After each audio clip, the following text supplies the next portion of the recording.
नमस्कार। मुद्दे की बात में आपका स्वागत है। मैं हूं मनोज मनु। मणिपुर मुद्दे पर संसद में संग्राम जारी है। मणिपुर मुद्दे की गांठ संसद के इस कदर उलझी है कि अब तक सुलझ नहीं पाई है।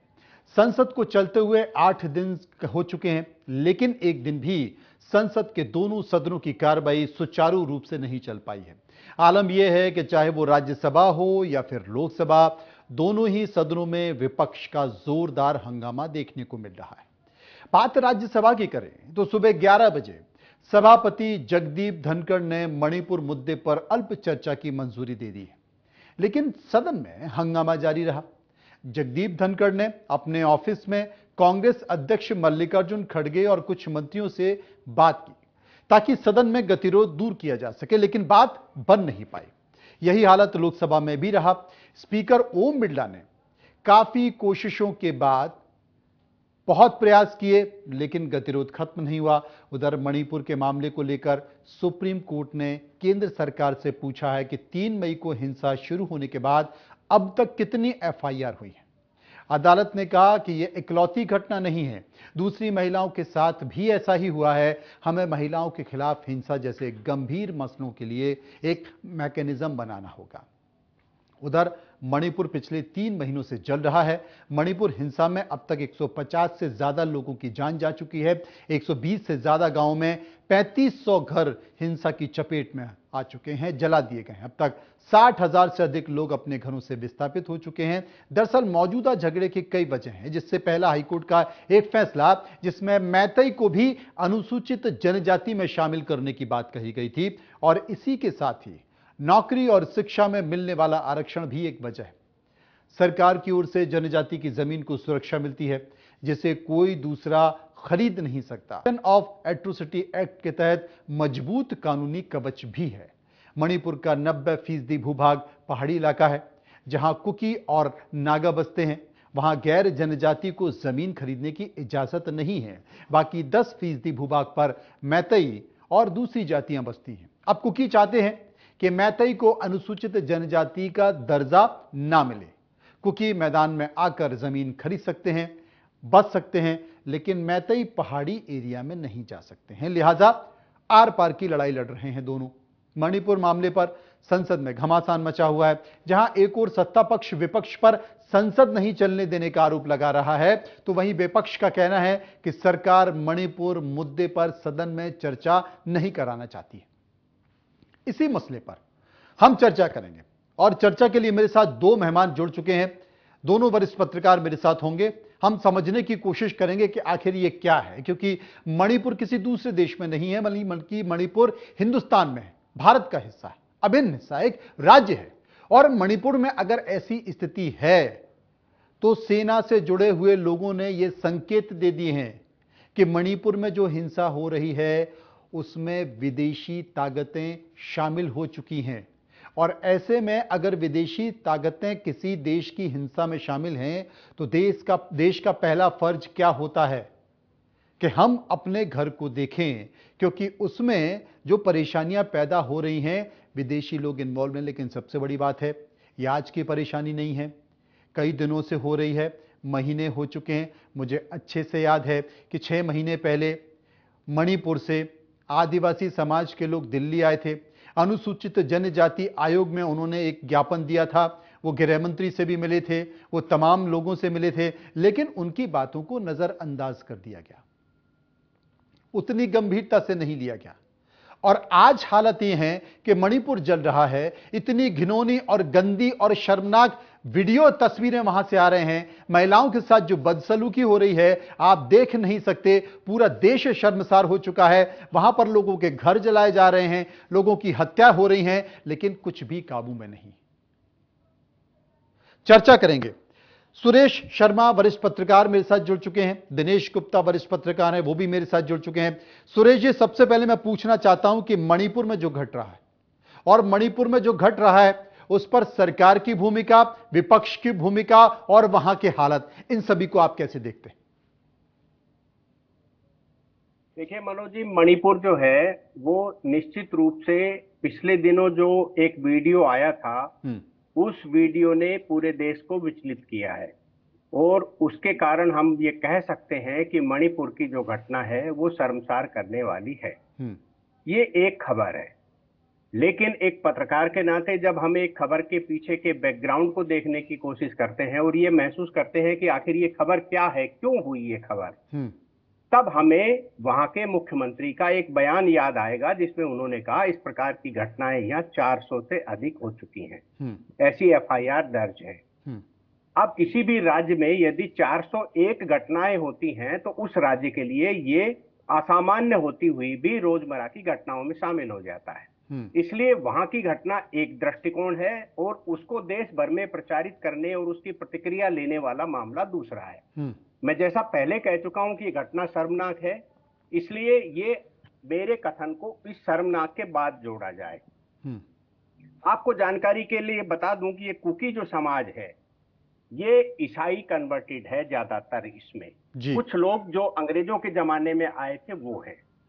मुझे याद है, मैं लगभग आज से 30 साल पहले के उस घटनाक्रम को याद करता हूं जब अनेक लोगों को और वहां इस दृष्टि से भेजा गया था कि ये क्षेत्र जो है ये ईसाई बहुल होता जा रहा है और यहाँ जो है आमतौर से सामान्य जो समाज है, जो बहुसंख्यक भारत में माने जाने वाला समाज है, उसके साथ न्याय नहीं हो रहा जी। तो वो दृश्य मेरे को 30 साल पुराना याद है। एक बात। दूसरी बात मैं ये कहना चाहता हूं कि जब भी हम मणिपुर की समीक्षा करें या पूर्वोत्तर की समीक्षा करें तो हम केवल एकदम सदाशयी होकर के नहीं कर सकते। जब हम उसकी चर्चा करेंगे तो हमें ठीक ये मान के चलना पड़ेगा कि जिस प्रकार कश्मीर के मामले में जो घटनाएं हो रही थी वहां पाकिस्तान का हाथ था, ऐसे ही ठीक वहां मणिपुर के मामले में दो घटनाएं हैं। पहला, वहां जो धर्मांतरण करने वाली मिशनरी हैं उनको चीन का समर्थन प्राप्त है।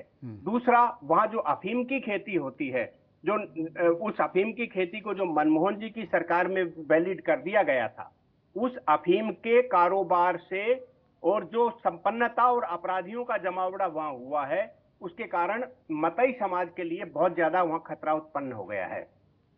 ये पहला अवसर है जिस प्रकार कश्मीर के अंदर वहां 370 हटाए जाने से पहले का जो घटनाक्रम हुआ था वो घटनाक्रम आजकल कश्मीर मणिपुर में या पूर्वोत्तर में हो रहा है जी। आप ये मान करके चलिए कि जिस चिकन नेक को काटने की बात हो रही थी उसको रोकने के लिए मणिपुर का ये बड़ा जो संघर्षमयी वातावरण है इसको मुझे कई बार लगता है कि ऐसा होना ही था। आने वाले समय में यदि किसी भी केंद्र की सरकार किसी भी राजनीतिक पार्टी की होती और वो यदि पूर्वोत्तर की समस्या का समाधान करना चाहती तो निश्चित रूप से होता। मैं आपके सामने 2-3 आंकड़े रखना चाहता हूं यदि आप समय दें मुझे तो। मुझे ये जानकारी प्राप्त हुई कि ये कुकी समाज जो है ये हिंसक प्रवृत्ति का समाज है ये और इन्होंने 1992-93 में नागाओं के साथ संघर्ष किया था। 1997-98 में कुकी का पेटे के साथ संघर्ष हुआ था। 2009-10 में कुकी का कार्बी के साथ संघर्ष हुआ था और 2011 में कुकी बनाम दिमसा का संघर्ष हुआ और 2023 में ये कुकी बनाम मतई का संघर्ष हुआ। सही है। आपको ये याद दिलाऊंगा कि जब मनमोहन जी की सरकार थी तो श्रीमती सोनिया गांधी और मनमोहन सिंह ने अफीम की खेती को वैलिड किया था।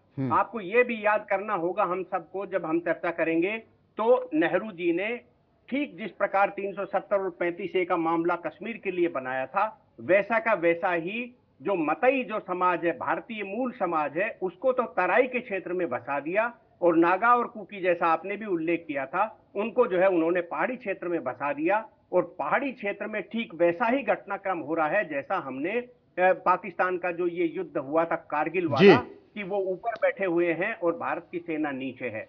चलिए मैं आपके पास आऊंगा मैं आपके पास आऊंगा। एक प्रतिक्रिया दिनेश गुप्ता जी की ले लेते हैं। दिनेश गुप्ता जी, मेरा सवाल वही है, क्या आप क्या मानते हैं? नहीं सुना था मनोज जी, तो आप रिपीट कर सकते हैं? जी बताएं। नहीं, मेरे पास सवाल आपका था नहीं, ऑडियो नहीं था, तो आप मेरा सवाल यही है कि संसद में जो गतिरोध चल रहा है पक्ष और विपक्ष का, वो आपने देखा। मणिपुर की घटना पर आज सुप्रीम कोर्ट ने चिंता व्यक्त की।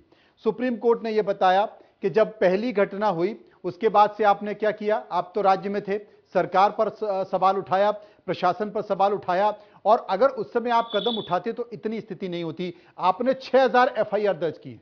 लेकिन पहली 3 तारीख की एफआईआर में आपने क्या कार्रवाई की? तमाम सारे सवालों का जिक्र किया। उन्होंने कहा कि जो वीडियो हमने देखे उससे पूरे देश में आक्रोश है, और आक्रोश है इसलिए सुप्रीम कोर्ट ने इस मामले को ट्रिगर पॉइंट पर लिया है। सत्ता पक्ष, विपक्ष, मणिपुर की घटना और देश में मणिपुर को लेकर चर्चा, क्या मानते हैं आप?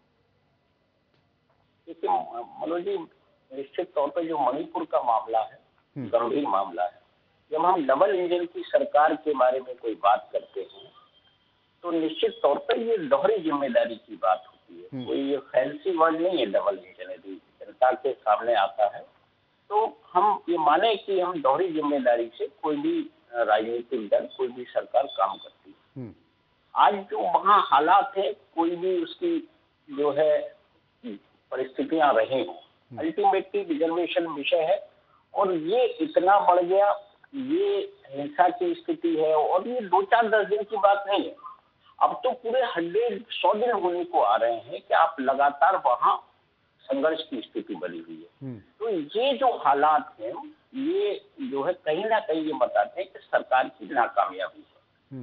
एक तो हमने सरकार की नाकामयाबी देखा है जिसके कारण सुप्रीम कोर्ट को इंटरफेयर करना पड़ा, इस तरह की जो है उनको पूछना पड़ा राज्य सरकार से, केंद्र सरकार से। और दूसरा हम देख रहे हैं संसद की स्थिति पर।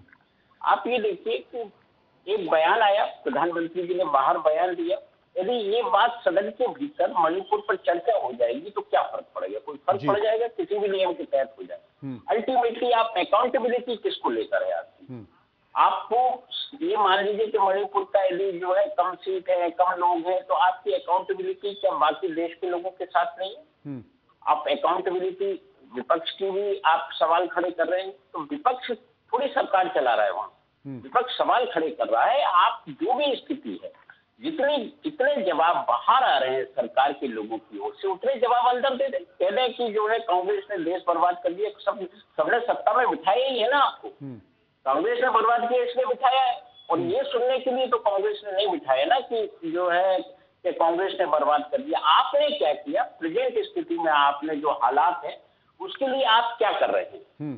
तो ये आपकी नैतिक जिम्मेदारी भी है, कानूनी जिम्मेदारी भी है और संवैधानिक जिम्मेदारी है। इन चीजों पर जब आप फेल हैं तो फिर स्वाभाविक तौर पर लोगों के मन में ये सवाल उठता है कि आखिर ये क्यों हो रहा है? क्या सरकार के संरक्षण में हो रहा है या स्थानीय कोई और कारण है? कोई भी कारण हो, यदि सत्ता विरोधी कारण होते तो मुझे लगता है ये समस्या अभी तक हल हो गई। सुरेश जी, दिनेश जी भी मानते हैं कि सरकार ने बहुत एक्टिव रोल इसमें अदा नहीं किया है। अगर विपक्ष कह रहा है कि प्रधानमंत्री जवाब दे दें तो जवाब दे दें, क्या दिक्कत है उसमें? परेशानी क्या है? नहीं, ये बात सब लोग सहमत हैं इस बात से कि प्रधानमंत्री जी को या सरकार की तरफ से गृह मंत्री जी को इस सारे मामले में जवाब देना चाहिए। एक ये इस बात की जिद नहीं होना चाहिए कि जवाब केवल प्रधानमंत्री देंगे तभी हम उसको मानेंगे और गृह मंत्री देंगे उसको नहीं मानेंगे। मैंने अनेकों अवसरों पर मध्य प्रदेश की विधानसभा को मैंने कवर किया है, दिनेश जी ने भी इस बात को देखा है कि हर विषय में चीफ मिनिस्टर बोलता हो ये जरूरी नहीं होता। विभाग का मंत्री भी बोलता है। होम मिनिस्टर यदि जवाब देने में सक्षम है तो आपको विपक्ष को यदि संतुष्ट नहीं होता उनके जवाब से, तब प्रधानमंत्री के जवाब की मांग करना चाहिए। यहाँ तो छोटी छोटी बातों पर प्रधानमंत्री इस बारे में क्यों नहीं बोल रहे, प्रधानमंत्री इस बारे में नहीं बोल रहे, तो वो है कि शेर आया वाली स्थिति बना करके विपक्ष ने अपनी आवाज को कमजोर कर लिया। जहां तक सुप्रीम कोर्ट का प्रश्न है तो देखिए, देश का जो सुप्रीम कोर्ट है वो हमारे लिए सबसे विश्वसनीय संस्थान है। लेकिन कई बार इस बात पर विचार करना चाहिए कि थोड़ा जल्दबाजी सुप्रीम कोर्ट को नहीं करना चाहिए। आज जो किया है, उन्होंने नोटिस जारी किया है, ये बिल्कुल सही है, ये उनका शो मोटो अधिकार बनता है। लेकिन जिस दिन विपक्ष बोल रहा था उसी दिन यदि हमारे चीफ जस्टिस बोल रहे हैं कि या तो सरकार कुछ करे अन्यथा मैं जो है कार्रवाई करूंगा, यानी आपके पास कौन सी एजेंसी भैया आप काम करेंगे? तो आप सरकार को ही तो निर्देशित करेंगे ना। तो ये कई बार जो जल्दबाजी हो जाती है। लेकिन सुरेश जी यहां पर सबसे बड़ा सवाल क्या है कि वहां की राज्यपाल अब इस बात को लेकर चिंता व्यक्त कर चुकी हैं। राज्यपाल ने खुद मीडिया में आके कहा है कि मैंने ऐसा जीवन में कभी नहीं देखा और यहां के हालात अब बद से बदतर हो चुके हैं। यानी कि राज्यपाल इस बात का जिक्र कर रहे हैं। और अगर वाकई ऐसी स्थिति है जैसी कि लगातार हम लोगों के सामने आ रही है, अभी तो इंटरनेट बंद है, वहां से चीजें नहीं निकल कर आ पा रही हैं, वो तमाम सारी भयावह स्थिति है, तो वहां पर राष्ट्रपति शासन क्यों नहीं लगाया जा रहा है? मैं ये इसलिए कह रहा हूं क्योंकि वो हमारी देश की सीमा से लगा हुआ है। और अब तो ये भी संकेत निकल कर आ चुके हैं, सेना से जुड़े हुए लोग कह चुके हैं कि दूसरे विदेशी ताकतें उसमें सक्रिय हो गई हैं। वो अपनी रोटियां सेकना चाहती हैं। तो चूंकि हमारी सीमा से जुड़ा हुआ मामला है, राष्ट्रपति शासन क्यों नहीं लगा दिया जाता? वहां के विधायक इस बात का जिक्र कर चुके हैं, जो बीजेपी के विधायक है वो भी इस बात को कह चुके हैं। नहीं, निश्चित रूप से इस प्रकार की मांग उठना स्वाभाविक है, लेकिन आप और दिनेश जी दोनों बहुत जानकार व्यक्ति हैं, और मैं समझता हूं मुझसे ज्यादा जानकार व्यक्ति हैं। राष्ट्रपति शासन क्या होता है, यानी केंद्र की सरकार का शासन। तो जब केंद्र सरकार पहले ही वहां मामले को डील करने में आप लोग सब कह रहे हैं असफल हो गई है, तो राष्ट्रपति शासन में कौन से झंडे गड़ जाएंगे? तो स्थितियां तो वही रहने वाली है यदि मान लो ऐसा बनता हो। राष्ट्रपति शासन में सेना तो टेक ओवर नहीं कर लेती। इसलिए ये सब केवल पॉलिटिकल डिमांड्स हैं। जो सदन में हंगामा हो रहा है, अभी स्थानीय प्रशासन पर, स्थानीय पुलिस पर ये आरोप लग रहे हैं, क्योंकि वो जो लड़कियां थी, वो महिलाएं थी जिनके साथ बदसलूकी हुई, वो पुलिस देखती रही, उनके आंखों के सामने वो सारी घटना हो चुकी। यानी कि अब स्थानीय लोग हैं, स्थानीय प्रशासन है, स्थानीय पुलिस है, तो उसमें मैतई समाज के लोग भी होंगे, उसमें कुकी समाज के लोग भी होंगे, उसमें नागा समाज के लोग भी होंगे। तो सब अपने अपने रोटियां सेक रहे हैं, हाथ सेक रहे हैं। नहीं, सब लोग इस बात को मानते हैं कि ये जो घटनाक्रम हुआ है, दो महिलाओं का वाला जो प्रसंग सब देखने में आया, ये बहुत ही निंदनीय और शर्मनाक है जी। लेकिन क्या इस बात को भूला जा सकता है क्या कि मनमोहन जी की सरकार में वहां अर्धसैनिक बलों को लगा दिया था, और भी शायद पहले लगा दिया होगा। तो अर्धसैनिक बलों को रोकने के लिए जिस तरीके से महिलाएं वहां कुकी समाज की नंगी होकर के खड़ी होती थी, उनको आप क्या समझोगे? वो भी तो निर्वस्त्र होकर के खड़ी होती थी ना। अनेकों वीडियो आपने देखे। तो ये कहीं ऐसा लगता है कि ये एक बड़ा षड्यंत्र देश के साथ है। इसको केवल भावनाओं के आधार पर नहीं, वही चिंता है, वही चिंता है। ऐसा नहीं हो कि दूसरे देश, क्योंकि म्यांमार का बॉर्डर लगा हुआ है और म्यांमार के ज्यादातर लोग वहां पर हैं। आपका साफ तौर पर कहना है कि ईसाइयों की संख्या वहां पर बढ़ती जा रही है, यानी कि कन्वर्जन भी चल रहा है। तो म्यांमार का बॉर्डर लगा हुआ है, म्यांमार के लोग यहां पर हैं और यहां के लोग म्यांमार हैं। ये मनोज जी, ये 35 से 40 साल पुराना विषय है जी। ये यदि उसको सोल्व करने की दृष्टि से गए हैं, और जिसमें आरक्षण की एक तो बहाना समझ लीजिए या नियमानुसार समझ लीजिए कि आरक्षण जो है मतई समाज को भी मिला। अब वो लोग इसको, आप बताइए ना, भारत का संविधान कहता है क्या कि कन्वर्जन के बाद जो है आदिवासी का आरक्षण मिलना चाहिए क्या? बिल्कुल नहीं कहता। यही तो झगड़ा जो है हमारा कर्नाटक में, उड़ीसा में हुआ खूब जम के, और कई दिनों तक ये मामला चला। बड़े अखबारों ने फिर जब लिखना चालू किया, अभी भी आप 2 चैनल को देख लीजिए जिन्होंने वहां जीरो ग्राउंड की रिपोर्ट्स दी, उसके अंदर सारी चीजें उन्होंने ओपन करी हैं कि प्रशासन अपना काम कर रहा है, अर्धसैनिक बल जो है वो अपना काम कर रहे हैं। लेकिन तो सुरेश जी, आधिपत्य जमा, दिनेश जी, ये जो बड़ा विषय है कि जब आदिवासी कन्वर्ट हो जाते हैं तो स्वाभाविक तौर पर जो ट्राइबल की उनकी सुविधाएं हैं, जो चीजें उनको सरकार की तरफ से दी जाती हैं, वो खत्म हो जानी चाहिए। तो इसकी शुरुआत फिर बीजेपी शासित राज्यों से क्यों नहीं होती?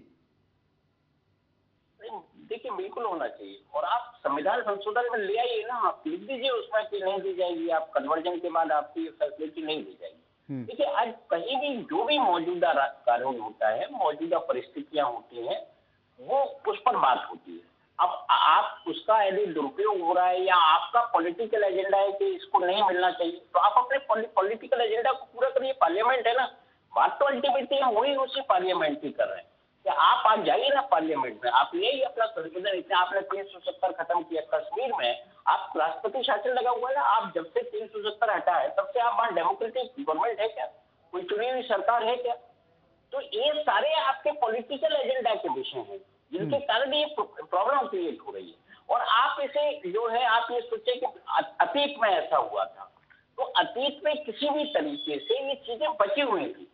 यदि हम आप किसी को एक्सट्रीम पर जाएंगे कहीं भी किसी चीज पर, तो नुकसान होता है। फिर हम कहेंगे विदेशी ताकतें हैं या दूसरी चीजें हैं। तो जो मौजूदा परिस्थितियां हैं, आप जो अपना करना चाहते हैं, आप डेमोक्रेटिक तरीके से नहीं हल हो रहा है, तो फिर आपको राष्ट्रपति शासन पर जाना है। सेना के हवाले तो आप पहले से ही हैं। अल्टीमेटली आपके पास सॉल्यूशन क्या है? क्या ये सॉल्यूशन है कि आपको जो है नॉन ट्राइबल जो है या कन्वर्टेड ट्राइबल है, उन पर आप जो है उनका आरक्षण खत्म कर दीजिए? ये चीज मूल मुद्दे से ध्यान हटाने की कोशिश है। और इन सब चीजों पे अभी बात क्यों हो रही है? प्रायोरिटी पर मणिपुर की शांति क्यों नहीं है, शांति के प्रयास क्यों नहीं है, और उसकी बात क्यों नहीं कर रहे?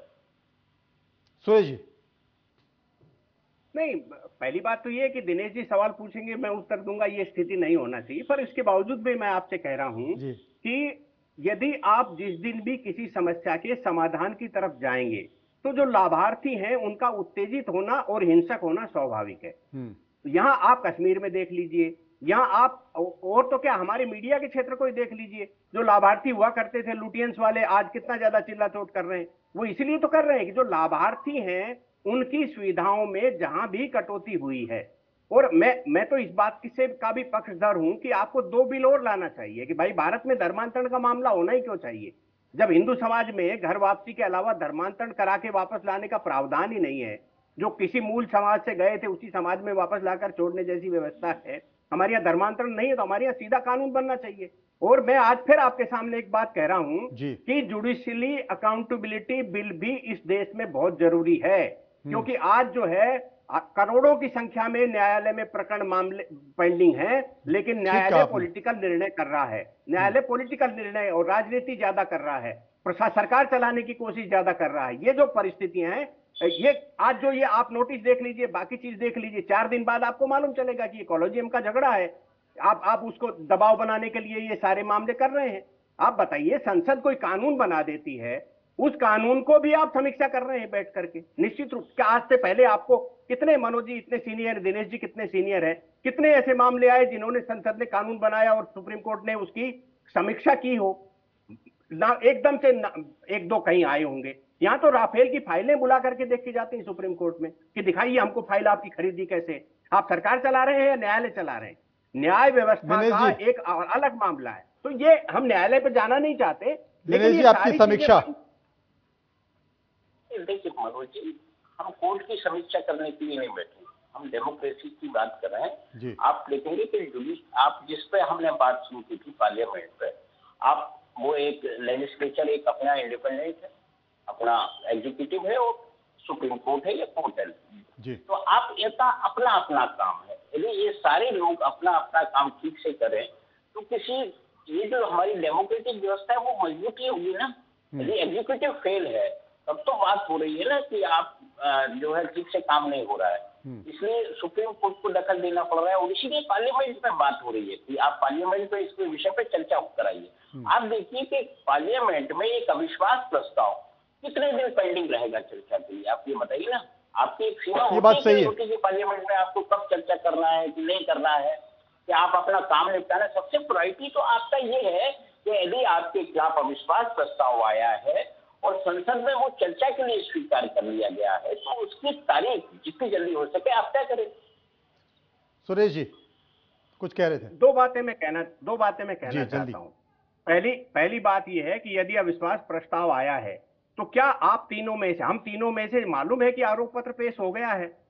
क्योंकि अभी जब पहली बार हम मीडिया के लोगों ने और खड़गे साहब से पूछा कि आप बताइए क्या क्या आरोप लगाए, तो उन्होंने कहा नहीं वो तो हमने दिया है, आरोप पत्र बाद में देंगे। तो आरोप पत्र यदि आ गया है और 10 दिन का समय है, 10 दिन की समय अवधि है, यदि विपक्ष ने एक दिन भी ये कहा हो कि आप अविश्वास प्रस्ताव पर आज चर्चा कराइए, हमने आरोप पत्र दे दिया है, निश्चित रूप से हम लोगों का अटैक करने का अधिकार बनता है। और दूसरी बात यह है कि हमें जुडिशियली और ब्यूरोक्रेसी और संसदीय व्यवस्थाओं का, विधायिका का, हमें सम्मान सबका है। हमारी नजर में भी मीडिया का भी सम्मान जैसे तीनों संस्थाएं करती हैं। मैं एक पत्रकार के नाते आज आप सब दोनों से सवाल पूछ रहा हूं, क्या आप विचार करेंगे कि यदि विधानसभा का अध्यक्ष, हिमाचल का मामला मैं आपको स्पष्ट बोल रहा हूं, हिमाचल विधानसभा के अंदर एक मतदान होता है और मतदान की घोषणा हमेशा विधानसभा का अध्यक्ष या लोकसभा का अध्यक्ष करता है, लेकिन क्यों सुप्रीम कोर्ट के जस्टिस से कराई गई वो? क्या ऐसा ये उचित है कि विधानसभा के परिसर के निर्णय को न्यायालय घोषित करेगा? ये अधिकार नहीं ऐसे सुरेश जी तो उदाहरण बहुत सारे हैं, और अगर अपन इस पर चर्चा करेंगे तो शायद ये तय करना मुश्किल हो जाएगा कि कौन सही है कौन गलत है। लेकिन ये सच है कि ये देश का ज्वलंत विषय है, ये देश का ज्वलंत विषय है। इसमें पक्ष को भी अपनी जिद नहीं करनी चाहिए, विपक्ष को भी अपनी जिद नहीं करनी चाहिए। इस बात की चिंता सबको करना चाहिए कि ये देश का सीमांत इलाका है और ऐसा ना हो कि देश के दूसरी तरफ बैठे लोग विदेशी लोग इन पूरे हालातों को फायदा उठाएं, क्योंकि वैसे भी जो देश की सीमाएं हैं वो बहुत अच्छी स्थिति में नहीं है। तमाम ऐसे लोग निगाह लगाए बैठे हैं। भारत का जो बढ़ता हुआ कद अंतर्राष्ट्रीय स्तर पर, अंतर्राष्ट्रीय मंच पर शायद पड़ोसियों को अच्छा नहीं लग रहा है, इसलिए शायद ये इस पर दोनों को बहुत गंभीरता से विचार करना चाहिए। शुक्रिया हम करेंगे दिनेश जी का, शुक्रिया हम करेंगे सुरेश जी का, जो इस पूरे मामले पर विस्तार से चर्चा कर रहे थे। फिलहाल मुद्दे की बात में इतना ही। बाकी खबरों के लिए आप चलते रहिए इंडिया न्यूज के साथ। दोनों का बहुत बहुत शुक्रिया। नमस्कार।